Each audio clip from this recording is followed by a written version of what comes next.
그렇게 말하지 말아요. 우리는 무슨 일이?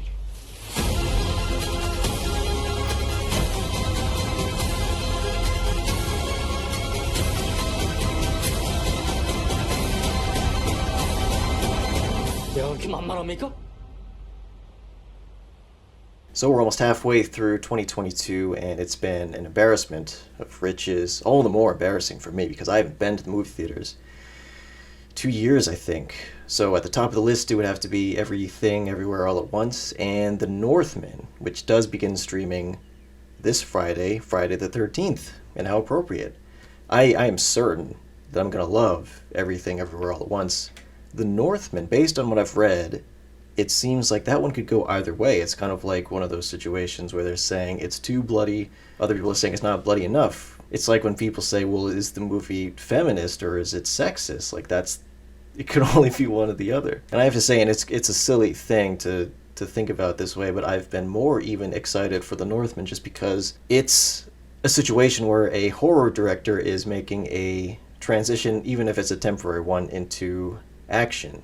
And I just think that means it'll be very bloody. So I'm hoping that that camp is correct. The trailer for Park Chan-wook's latest movie, Decision to Leave, just came out a couple of days ago.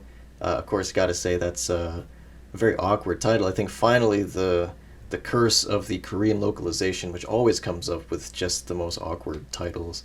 Because I think finally caught up to Park Chan-wook, who's skated by pretty well so far. It's just always the case. You have shows like called Assembly, which is about, the assembly.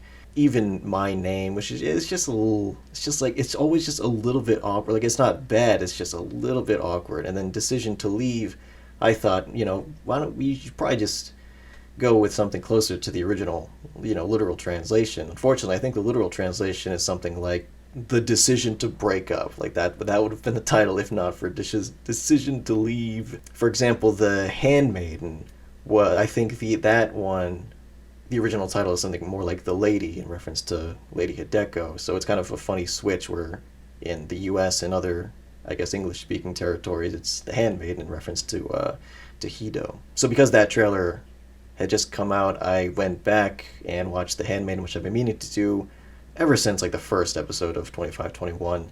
It's been a few years, and first of all, I forgot how incredibly graphic the sex scenes are, but it was a really powerful experience. I remember liking it back when I saw it, but I think I kind of felt like this is Park Chan-wook moving in a direction. I kind of just got that sense. He had done his very dark stuff with the Vengeance trilogy and arguably Thirst, which I also don't really remember that much.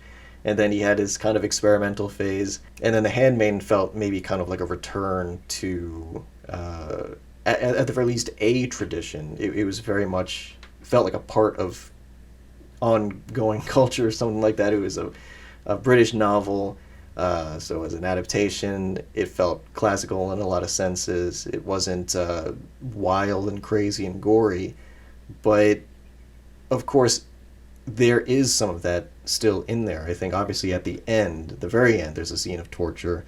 The only instance of, well, okay, actually there's quite a lot of violence throughout it, but it's different in quantity, I guess, but not in quality. So here's a guy who I guess hasn't lost his eye for that sort of thing, and so that's just what I wanted to talk about today, that kind of genre evolution or genre lateral pass. Robert Eggers started out with The Witch and The Lighthouse, and now he's moving into the next The Noun. I think probably the first one that this really became a concept in my mind was James Wan with Death Sentence. And obviously he'd go on to have such a wild and expansive, weird career that you can't even really make that claim anymore. But at the time it felt like, oh, okay, so here's the guy who does Saw and ghost movies, now doing like a kind of a straight 70s style revenge thriller.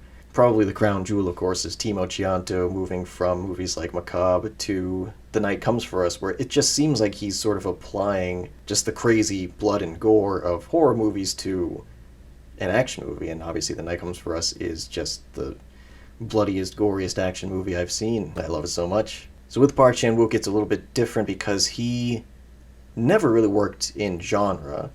I think while The Handmaiden might appear to be something on the surface, kind of like a gothic romance or an LGBTQ plus movie that is not an issues movie, it is very much that same kind of mystifying, like what is it until you get to the very end.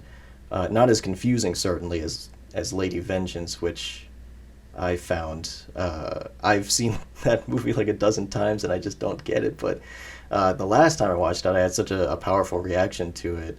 And I felt similarly with The Handmaiden, that it was just, I was, laughing and crying through the whole thing, trying to find a way to formulate a recommendation to somebody who's might be interested in it. And that's a tough one because you can't say anything about it. So anyway, yes, with Park, the lateral movement is not specifically horror to action, certainly, but it's kind of like you can see bits of that earlier DNA, I guess, that he had, especially with the Vengeance trilogy in The Handmaiden, but it's more restrained, and because of that, there is a greater sense of like discipline, to my mind, which instinctively requires narratives. I guess here's a guy who is paring it down or refining something, and I think that was a satisfying enough narrative that I could kind of understand it. Now moving into Decision to Leave, which I can't even properly say, I don't know. I mean, it's just another thing where, who knows? The trailer definitely wasn't as eye-popping as The Handmaiden. Obviously, it takes place seemingly present day. But, I mean, it's Park Chan-wook. I mean, he's made so many amazing movies. I think I would probably say he's my favorite director. And so I guess what I have to keep in mind is it's not so much about subject matter, but the kind of moment-to-moment storytelling. Even if he's not writing the screenplay, though I think every movie of his that I've seen, he's written screenplay, because I just haven't seen Stoker or his very early stuff that he has since disowned. Just the way that he uses the camera, the way that he uses, time and space, the grammar of film editing and the language of cinema, it's just like nobody else, and I've come to really appreciate that. I read an interview with him, I think it was in the New York Times recently, that was written around the time of The Handmaiden, so like 2016, and it opened with Park Chan-wook is arguably the like preeminent Korean director, and obviously a few years later Bong Joon-ho, his friend and collaborator, would come along and settle that argument. But for me, I think it's just always going to be Park, and I think it's probably because of that foundation that he laid with those incredibly violent, incredibly cynical, but also very beautiful movies.